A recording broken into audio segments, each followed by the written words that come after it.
வருகின்ற புத்தாண்டு தமிழக மக்களுக்கு நல்ல புத்தாண்டாக இருக்க வேண்டும். அதற்கேற்றவாறு தமிழகத்தில் நல்லாட்சி அமைய வேண்டும். குறிப்பாக கொலை, கொள்ளை, திருட்டு, பாலியல், போதைப் பொருள் இல்லாத தமிழகமாக நல்ல தமிழகம் இருக்க வேண்டும். மக்கள் தமிழகத்தில் பாதுகாப்பாக இருக்க வேண்டும். அனைத்து தரப்பினரும் நிம்மதியாக தமிழகத்திலே வாழக்கூடிய ஒரு நல்லாட்சியை தமிழகத்திலே இறைவன் ஏற்படுத்த வேண்டும் என்ற பிள்ளையார்பட்டியில விநாயகரை வேண்டிக் கொண்டேன். தேசிய ஜனநாயக கூட்டணி மத்தியிலே தமிழகத்திலே அண்ணா திராவிட முன்னேற்ற கழக தலைமையிலான கூட்டணி வெற்றி பெறுவதற்கான பிரகாசமான சூழல் தொடர்ந்து அமைந்து கொண்டிருக்கிறது.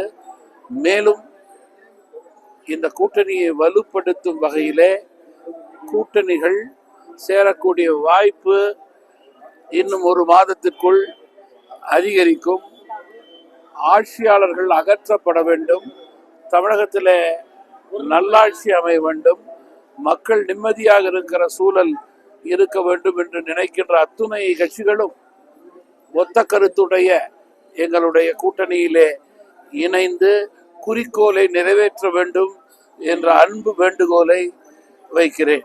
எங்களது வெற்றி பிரகாசமாக இருக்கிறது என்று சொன்னால் வெற்றியை உறுதி செய்து கொள்ளக்கூடிய நாட்களை எண்ணிக்கொண்டிருக்கிறோம் என்று அர்த்தம்.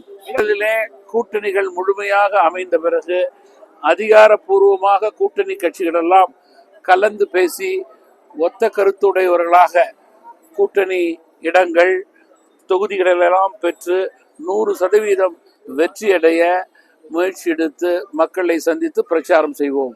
தமாக இந்த தேர்தலிலே எங்களது குரல் சட்டமன்றத்திலே ஒலிக்கும்.